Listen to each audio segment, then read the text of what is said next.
दोस्तों आज हम बात करने वाले हैं दुनिया के सबसे अमीर राजा की, जिसके उपहार बांटने से गिर जाती थी सोने की कीमत। दोस्तों ये राजा इतना अमीर था कि वर्तमान में दुनिया के सबसे अमीर व्यक्ति जेफ बेजोस भी इसके आसपास नहीं टिकते। दोस्तों एक हज यात्रा के दौरान इनके उपहारों से पूरे मिडिल ईस्ट की अर्थव्यवस्था चरमरा गई। दोस्तों आपने बहुत से राजा और महाराजाओं की कहानी पढ़ी और सुनी होगी, लेकिन आज हम बात करने वाले हैं दुनिया के सबसे अमीर राजा की, जिसके उपहारों ने एक देश की अर्थव्यवस्था चौपट कर दी। हालांकि उस राजा का देश अब खुद आर्थिक संकट से जूझ रहा है। माना जाता है कि इसी राजा ने पश्चिम अफ्रीका में शिक्षा की परंपरा शुरू की थी। वर्तमान में दुनिया के सबसे अमीर व्यक्ति जेफ बेजोस, जिनकी संपत्ति 99 बिलियन पाउंड लगभग 9028 अरब रुपए है, वह भी इस राजा के आसपास नहीं टिकते। दोस्तों ये अविश्वसनीय कहानी है 14वीं सदी में माली देश के राजा रहे मनसा मूसा की। मनसा मूसा इतिहास के सबसे उदार राजाओं में से एक थे। वह जहाँ जाते वहाँ आम लोगों को इतना उपहार देते कि उस देश की अर्थव्यवस्था डगमगाने लगती। दोस्तों बताया जाता है कि मूसा के दौर के खाते इतनी खराब स्थिति में थे कि उनके धन और वैभव का सही अंदाजा लगा पाना लगभग नामुमकिन था। दोस्तों मनसा मूसा का जन्म 1280 के एक शासक परिवार में हुआ था। उनके भाई मनसा अबू बकर ने 1312 तक शासन किया। मनसा अबू बकर जब एक समुद्री अभियान से वापस लौटने में असफल रहे, तब उनके भाई मनसा मूसा को स्वर्ण साम्राज्य विरासत में मिला। दोस्तों एक रिपोर्ट के अनुसार मनसा मूसा के पास मध्ययुगीन दुनिया में धन के सबसे मूल्यवान स्रोत तक लगभग असीमित पहुंच थी। दोस्तों सोना और अन्य सामानों का व्यापार करने वाले प्रमुख व्यापारिक केंद्र भी मनसा मूसा के राज्य में ही थे, जिसके व्यापार से उन्हें काफ़ी मुनाफा मिलता था। दरअसल मूसा ने उस वक्त टिम्बकटू समेत 24 शहरों के व्यापार मार्ग को बंद कर दिया था। इसका पूरा लाभ माली को मिला।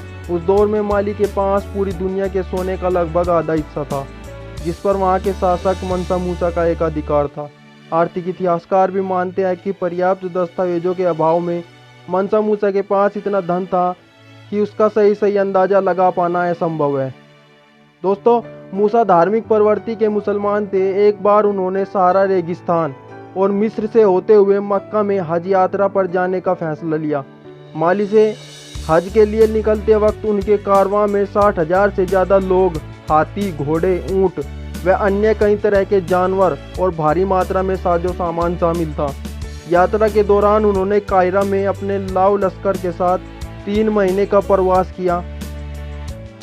इस दौरान उन्होंने वहां के लोगों को तोहफे में इतना सोना दे दिया कि मिस्र की अर्थव्यवस्था बैठ गई। मूसा के स्वर्ण उपहारों की वजह से पूरे 10 साल तक मिस्र में सोने की कीमतें औंधे मुंह गिरी रही। तीर्थ यात्रा के दौरान मूसा ने इतने स्वर्ण उपहार बांटे कि पूरे मध्य पूर्व क्षेत्र को लगभग 1.1 बिलियन पाउंड 100 अरब रुपए से ज़्यादा का आर्थिक नुकसान झेलना पड़ा था। माना जाता है कि मनसा मूसा ने ही पश्चिम अफ्रीका में शिक्षा की परंपरा शुरू की थी। उन्होंने साहित्य, कला और वास्तुकला को बढ़ावा देने में अहम योगदान दिया। साथ ही स्कूल, पुस्तकालय और मस्जिदों का इसके लिए वित्त पोषित किया। हज यात्रा से वापसी करते वक्त वह मिस्र से होकर गुजरे और देश की अर्थव्यवस्था को मजबूत करने के लिए उन्होंने सोने को प्रचलन से बाहर करने का प्रयास किया। इसके लिए उन्होंने सोने को ब्याज पर वापस लेना शुरू कर दिया था। दोस्तों कुछ समय बाद वह कई विद्वानों के साथ दोबारा मक्का गए, जिसमें पैगंबर मोहम्मद और अंडलूसी कवि के वंशज भी शामिल थे।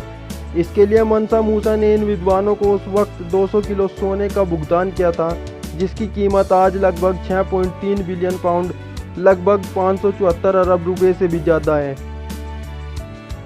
दोस्तों मनी मैगजीन में यूनिवर्सिटी ऑफ मिशिगन के इतिहास के प्रोफेसर रुडोल्फ वेयर कहते हैं, यह इतिहास के उस सबसे अमीर आदमी की बात है जब उसके पास इतनी दौलत हो कि उसका अंदाज़ा लगा पाना मुश्किल हो जाए, तो समझिए कि आप बहुत अमीर आदमी हैं। दोस्तों आज इस रिपोर्ट में यहीं तक। दोस्तों अगर आपको वीडियो लगी अच्छी और आई हो पसंद, तो वीडियो को लाइक और चैनल को सब्सक्राइब करना बिल्कुल ना भूलें। दोस्तों अगर आप किसी राजा या योद्धा के बारे में जानना चाहते हैं, तो आप हमें कमेंट बॉक्स में ज़रूर बताएं, हम उस पर वीडियो लेकर आएंगे। शुक्रिया। जय हिंद, जय भारत।